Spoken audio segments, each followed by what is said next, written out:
Hello everyone. आज के editorial का टाइटल है anarchy in Bolivia and that is from 13 November 2019 the Hindu newspaper. Dictation की स्पीड 100 WPM होगी, so be ready for it. The forced resignation of Bolivian President Evo Morales has thrown the poorest country in South America into its biggest political crisis in 13 years. As Bolivia's first indigenous president who rose to the top office through left-wing unionism, he presided over one of the most stable governments. But cracks began to appear in his movement for Socialism Party when he sought a fourth consecutive year earlier this year. He was declared winner of the October 20 election, but the opposition contested the results and launched widespread protests demanding a fresh election. After the Organization of American States alleged widespread poll fraud in an audit report, the military forced Mr. Morales and his allies to resign. In asylum in Mexico, he has vowed to fight the coup. According to the Bolivian constitution, if the president steps down, the vice president should take over.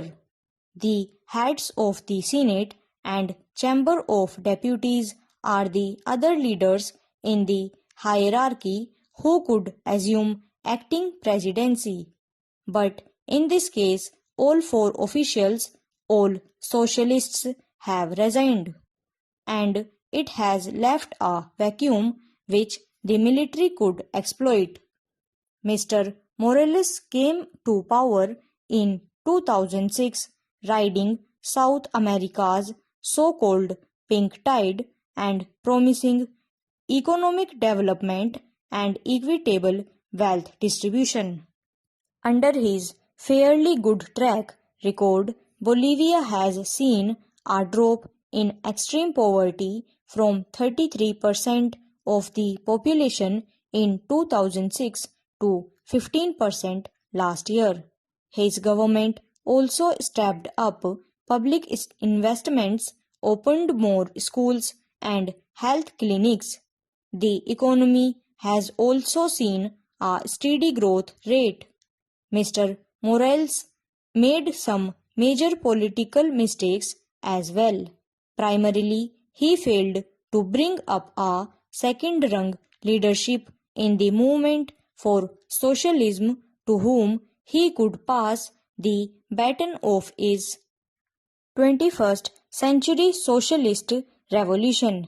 In 2016, his push to end presidential term limits through a referendum failed.